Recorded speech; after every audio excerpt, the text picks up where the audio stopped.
Hello guys, today's video is about a story called Araby or Araby, Araby. I highly recommend you read it. You could just look up the story on SparkNotes through Google, but um, it was a short story, nothing too ridiculous. But if you're lazy and you just wanna look up the summary like I did, then yeah, I recommend doing that. I did it for a college exam, which I have yet to do, but which um, I just wanted to make a video talking about it to bring your attention to it because I'll go ahead and summarize it myself right here. But basically, you as the reader are reading about this young man's perspective. He's a boy, I'd say maybe elementary age, middle school at most, in terms of America, because this boy's he lives in Dublin, Ireland.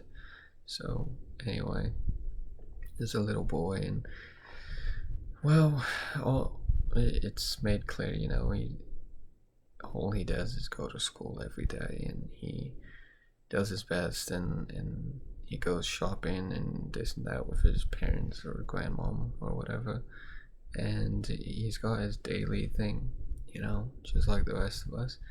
But in this young little girl around his age, he refers to as Margin's sister. Margin, I believe, being a boy in his neighborhood, so he just calls her his sister instead of using her name. But more on that later. Anyway, so he he he gets ready for school and he waits outside the window or inside his house by the window, looking over at her apartment building or house, and he just waits for her to get out of her home and start walking, and then he'll walk out of his place and he'll be walking behind her, and he'll always be walking behind her to school or whatever. And it's the story is mainly about his like kind of young love infatuation, the puppy love pretty much. And it just resonated very much with me because of my own childhood or lack thereof, because you go to school every day, and for some people, family has for some people they spend more time with their family doing things, and they spend more time going out and going to different states or going to competitions or parties or whatever it is. But some people like me as a kid, or like this main character as a kid, all we had was school. Go to school, come home, and do homework for a couple hours, and then play video games and go to sleep, or do school, come home, take a nap if you're that tired, and that's pretty much it. After you finish your homework, you eat, and then you go to bed, and so that's the character's life pretty much, and that's why it resonates so much with me. But anyway, continuing on, so he comes out whenever she comes out to see her, but he also eventually he walks past her, and he does this every time, and that really resonated as well, because that's what you do. Because like when you're infatuated with somebody like that at a young age, sometimes you put yourself in a situation where you hope for just one time they say something to you, and you do this, but you do this every time. To you, it's just a one time thing. You're like, well, I hope they say something this time, but in reality, you're doing it every time, and you're hoping that they say something to you, or they have a little bit of interest in you, it, but you hope, but you are discouraged yourself, and you already have it set in your brain that it's never going to happen. So anyway, main character who is nameless. Um, the little boy does this every day, but one day she says something to him. She mentions the bazaar, which is some sort of festival of some sort. Um, but she mentions it. She says that she will be with her family somewhere, so she won't be able to go. But she basically told him about it and said you should go. And he's shocked that she says anything to him in the first place, like that she even has spoken to him. And so he gets over the shock, and then he says, "Okay." Although I don't think he's interested at all for himself. He says, "Okay," and he says, "I'll bring you something back from there." And that's the part that makes me know that he's not interested at all about himself. He wants to show his expression for her in the only way that he can think of. Because of course, as a young man, it is very difficult to tell a young girl that you care about her when you don't even know her, or just tell her that you like her or think she's cute, right? So of course, the only way he can think of putting a smile on her face is to go to this bazaar.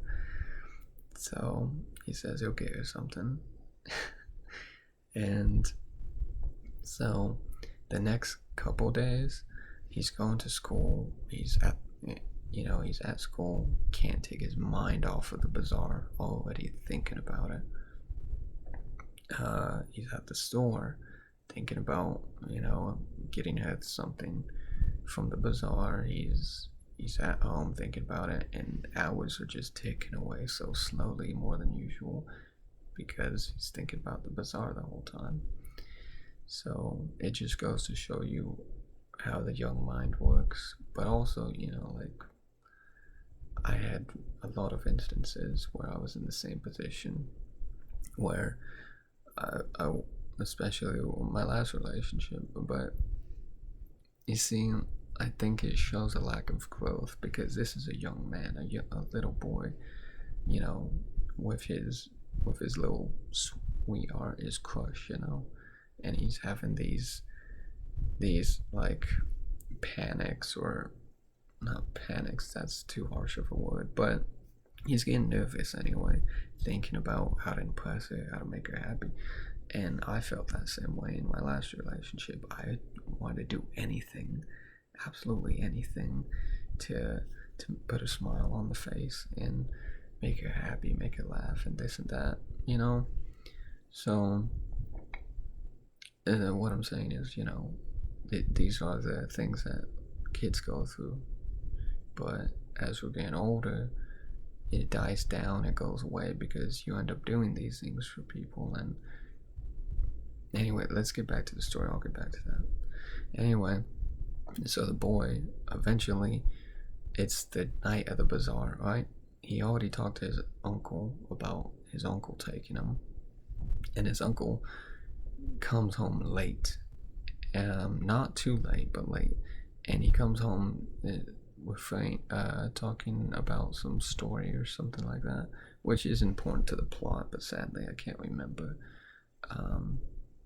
But anyway, he comes home and he's ready to take the kid, and the kid's frustrated, of course, because the uncle doesn't even seem to be concerned or worried at all, because of course the uncle's had a long day at work, hard day, and the kid isn't thinking about the adult responsibilities he has. All that matters to this kid is going to the bazaar and getting his crush something, anything.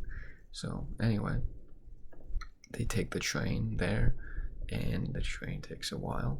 By the time he gets there, it's closing time for the most part. Lights are shutting down, things are closing. He gets to a stall, right, with some sort of, I don't know, maybe stuffed animals or anything really. The woman there is not interested whatsoever. She's not paying any mind to him. And as a child, as a young one, he's discouraged by this. And at that moment, the lights are turning off and he doesn't get anything. He had the opportunity, but he didn't. And as far as I can tell, the story ends like this at that very moment, because it goes to show he, rather than get something for her, he gives up in that moment, because all this time, all this anxiety and anxiousness that's been building up and keeping it on his mind, by the time he gets there in that moment, he's discouraged and he just gives up.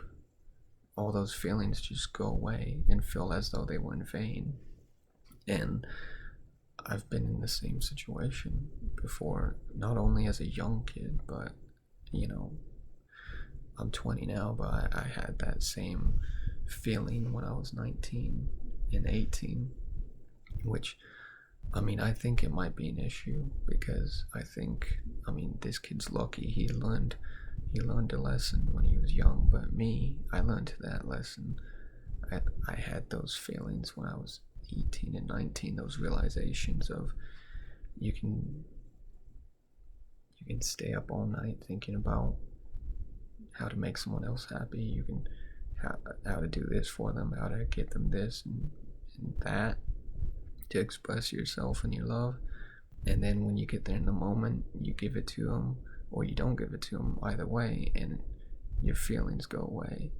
Or because you spent all that anxiety, all that time to make it happen, and then you get there and something just isn't right. Whether it's the person's reaction, maybe they're not, maybe they just, I think it's because they just don't understand how much your feelings go away, because they obviously don't comprehend how much you've had anxiety over it, how much it bothered you, how anxious you were to get this done for them, to make them happy.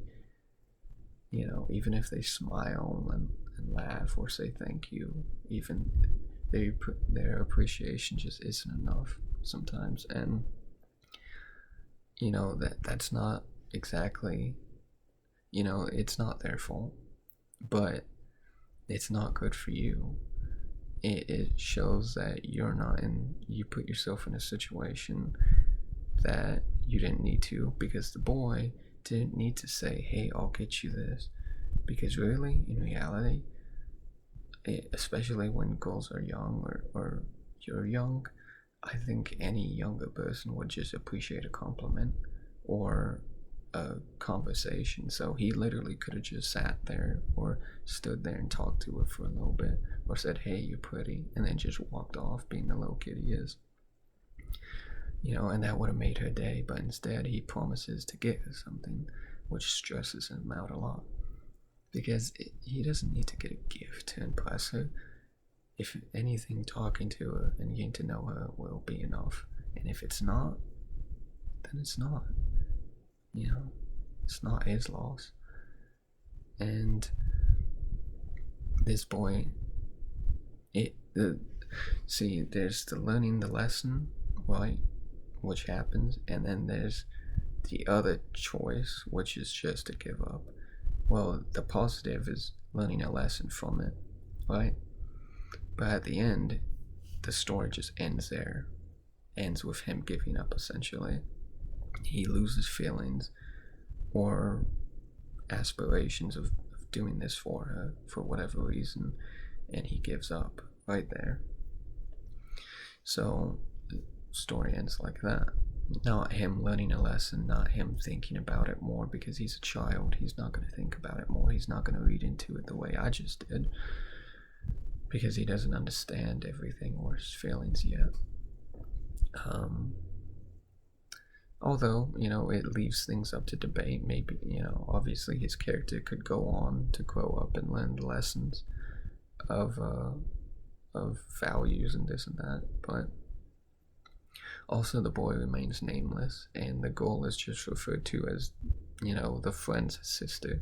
And as far as I can tell, the only reason for this would be that the story has a bigger significance to society.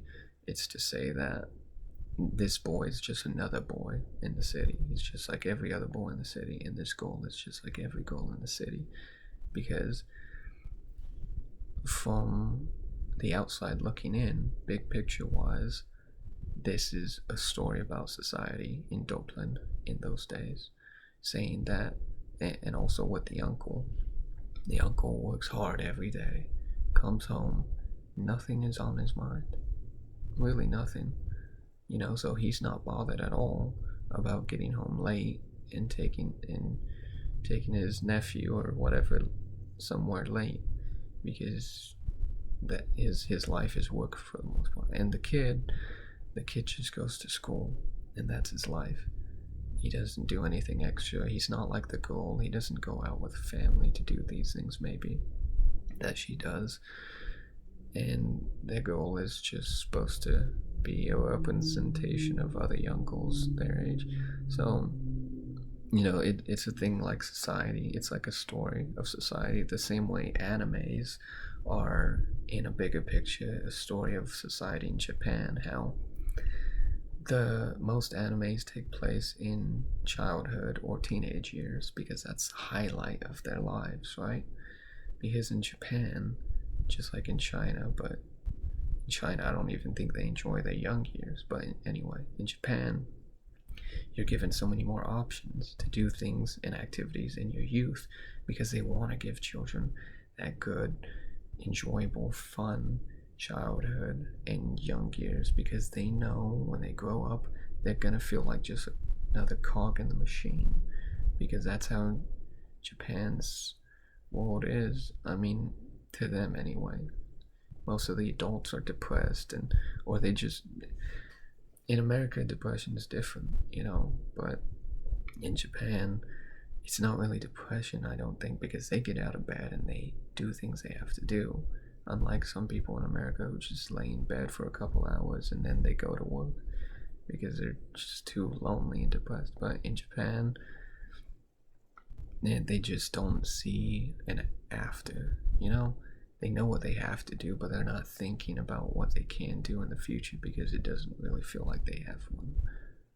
So I think this story, it's called Araby, again, Araby. I recommend you read it.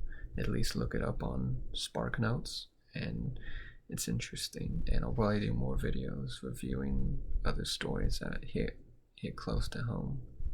But yeah, like I said, in my own past relationship, you take these risks, right, for someone who is special, but it's a confusing time, because you do these things, and when you're in that moment to give the gift to them, or maybe you've worked so hard or tried so hard to see them in a while, because it's been a long time since you've seen them, when you are there finally with them, it doesn't feel special, like, and you wish it would feel special, but the feeling just isn't there anymore, because really just pressure, right? It's really just pressure. Like the same way I may try to see somebody and it's been so long and I finally am there, and all the pressure just leaves my mind, but I feel like a zombie when I'm with that person. It's the same way as younger kids, when all you're thinking about is sex or whatever in your head, and when you get there, maybe you can't perform or something, or maybe you just don't have the urge anymore, right? They're basically the same human behavior. And sadly, I'm not Jordan Peterson, so I can't describe why our brains are like this. I don't know why I get there and I'm not smiling about seeing her anymore, or why I'm not super like I'm happy to be there in that scenario, in that situation. I'm happy to see her again, but something's not right. I don't know, maybe I felt like she was pressuring me. I don't know, even though she wasn't. I wanted to be there initially. I don't know, and I think I've got some more growing up to do, because I think eventually I will know. Um, but yeah, I think the moral of the story is also that do something simple. Talk to someone. You don't have to get them something. Simple conversation and getting to know someone is enough. That's at least the most simplest virtue, value you can get from the story.